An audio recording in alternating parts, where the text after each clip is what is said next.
make my fond excuses for the lateness of the hour, but we accept your invitation and we'll bring you melting flower. For the May Day is the great day sung along the home straight rank, and modulation lines in label heed the song that calls the night. Hey, this is Dancing Rabbit. Welcome to Saturday Pagan Perspective. This week's topic is solitary or coven. From my own experience, and I think that of a lot of other modern day pagans, it's not really a choice.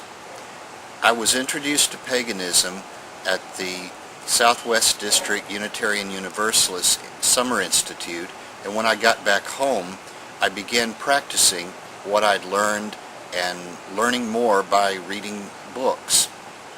There really weren't any other pagans that I knew of, and certainly not a whole pagan group that I could have joined if I'd wanted to. I married my wife and I practiced paganism both as a couple and as two solitary practitioners. And it wasn't till a few years later, when I got online, the internet finally got to Southeast Arkansas, that I was able to find a handful of other pagans in the general area. So we got together, met each other, discovered that some of us actually knew each other but didn't know that we were pagan, and others of us were completely new friends that we met online and got to know. So we decided to form a small group, called it the Elder Grove. Basically the way it worked is that we would get together 8 times a year and do ritual. We'd get together a few times in between to talk about ritual, to share things that we knew. We were all from slightly different traditions. We had a ceremonial magician. The rest of us were some sort of book variety of Wicca, and it worked pretty good. We took turns writing rituals. We took turns at the various parts of the rituals. I had a job transfer, moved to Texas. Again, there were no groups near where we lived, so we practiced as a couple and as two solitaries for a few years until I landed in Houston, and we started going to the First Unitarian Universalist Church. There had been a small pagan group there, a Cups group, but it had sort of died out and gone inactive. So once again, we were practicing without a group to be part of. The minister at the time approached both of us and asked if we would be interested in starting and helping to lead a group at the church. We were very honored and agreed to, and that began Rhythm of Life. Rhythm of Life is not a coven. There is no oath, there's no high priest, no high priestess. We don't follow a single coven tradition. We are democratically organized and make our decisions by group consensus rather than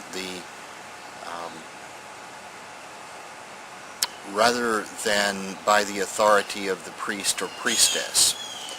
We come from a lot of different traditions. Some of us are sort of loosely eclectic book variety Wiccans.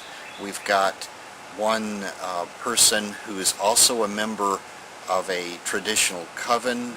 We've got one member who practices Italian witchcraft, another who practices a sort of Celtic Dianic witchcraft. We have a couple of people who are fairly new to paganism, and I don't think that they would be able to tell you what tradition or what path they're following. They're following what seems right, what feels good, what works for them at the time. We meet twice a month and discuss our rituals, take turns writing them. A lot of them have been written sort of as a group, with everybody contributing their ideas, and then the group agreeing on it. We do a service project once a year as part of our small group ministry with the church, and operate not under an oath but under an agreed upon behavioral covenant, which I'm posting in the sidebar wherever it is to give you an idea of how it works. I don't think that if I had the opportunity to join a traditional Wiccan style coven that I'd be interested in it.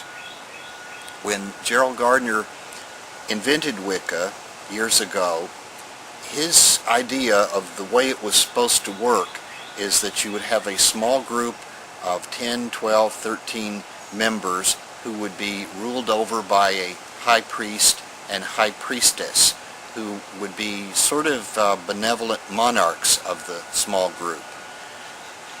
People would come in through a dedication, an initiation ritual, and there would be a series of 3 degrees that you would go through, sort of an apprenticeship program.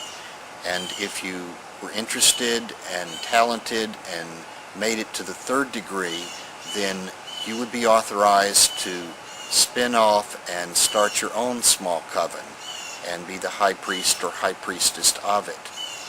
The idea was for a lineage that would stretch back through Gerald Gardner and theoretically back to the beginning of paganism somewhere in the Stone Age.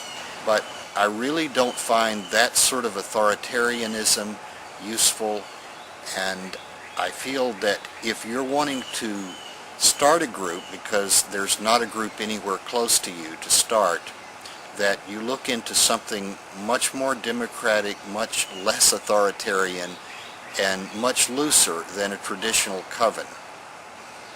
Possibly getting together with some of your pagan friends to talk about your paths, a sort of discussion study group, or a ritual doing group that gets together and shares the spells and the spellcraft type things that you each do, or celebrates the Sabbaths or celebrates full moon, but you don't have that oath-bound relationship with a great and fearless leader. I think that most of us are somewhere about the same level of experience and knowledge and don't really need that fearless leader to tell us what to believe and how to do everything. There are also much larger regional and national organizations that you might consider joining. In the UK, there's the Pagan Federation. Here in Texas, there's Council for Magical Arts. These are not covens, these are not small local groups that get together, but these are larger groups that follow various traditions, and the goal is to publish a magazine, to get together once or twice a year for campouts and very large group rituals. Most larger towns also have pagan nights out. I understand the P&O started here in Houston, but have spread to most cities.